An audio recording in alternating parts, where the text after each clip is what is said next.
হরে কৃষ্ণা, রাধে রাধে বন্ধুরা। কেমন আছো তোমরা সবাই? আশা করি তোমরা সবাই অনেক ভালো আছো, সুস্থ আছো। আর তোমাদের আশীর্বাদে আমিও ভালো আছি, সুস্থ আছি। দিনের শুরুটা অ্যাজ ইউজুয়াল ঠাকুর ঘর থেকেই হয়েছে।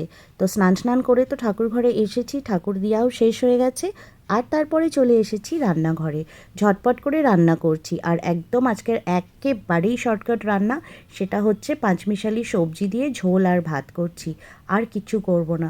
কেন জানো তো বন্ধুরা, কেন কি, যত তাড়াতাড়ি রান্না করে শেষ করে নিতে পারবো তত তাড়াতাড়ি আমার আবার আজকে বেরোনো আছে। আর বেরোনো কোথায়, বলছি দাঁড়াও। 2024 সালের প্রথম ভাগবত কথা হতে চলেছে কলকাতা লেক টাউনে। তো সেটার খবর তো পেয়েছি অনেক দিন ধরেই, আর মনটা ওখানেই ঠিক আটকে গেছে, কবে যাব। তো আজকেরই শুরু হচ্ছে। আর কথা ব্যাস কিনি জানেন তো, বৃন্দাবন থেকে আসছেন আচার্য শ্রী গৌরব কৃষ্ণ গোস্বামীজি। তো ওনার ভজন, ওনার কথা তো কিছু বলারই নেই। ভজন তো লিটারালি মানে অসম। তো এই যে কথা বলতে বলতে আপনাদের সাথে বেরিয়ে পড়েছি রেডি হয়ে সাজুগুজু। আর খুব তাড়াহুড়োতে আছি, দুটো অলরেডি এখানেই বেজে গেছে। মানে আড়াইটের মধ্যে যদি না গিয়ে পৌঁছতে পারি, সিট পাবো কি না জানি না। তো চলুন সোজা গিয়ে ভেন্যুতে দেখা হচ্ছে এবার। অনেকটাই দেরি হয়ে গেছে আমার এসে পৌঁছোতে এখানে।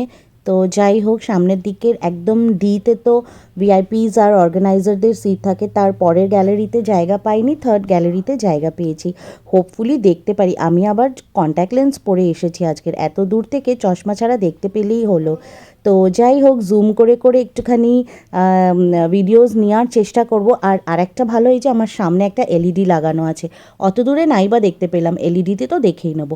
আর দেখছো বন্ধুরা কেমন ভিড়টাই না হয়েছে, পুরো হল একদম মানে পুরো ভেন্যু একদম ভর্তি হয়ে গেছে।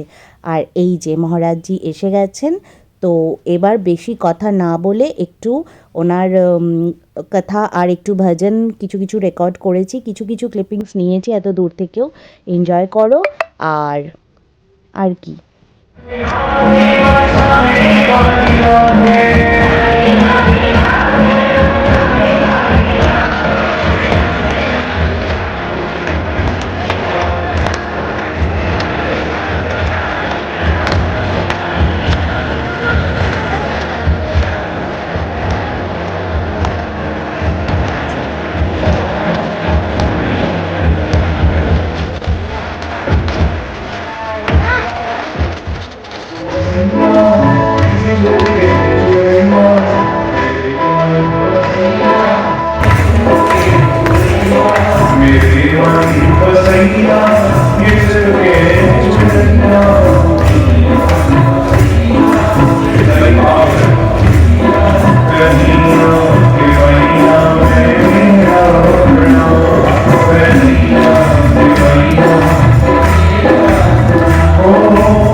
বছরটা এর থেকে ভালোভাবে আর স্টার্ট হতো না। তো আমি নিজেকে প্রচণ্ড লাকি মনে করছি যে আমি এত সুন্দর একটা ভাগবত কথা স্টার্টিং থেকে শুনতে পাচ্ছি। হোপফুলি পুরো 7 দিন যেন শুনতে পাই। তো চলো শেষের পথে এবার বাড়ির দিকে এগোবো। শেষ হবে, আরতি হবে, তারপরেই বেরোবো, এখন বেরোবো না। তোমাদের সাথে খুব শিগগিরই আবার একটি নতুন ব্লগে দেখা হবে। টিল দেন হ্যারি বল।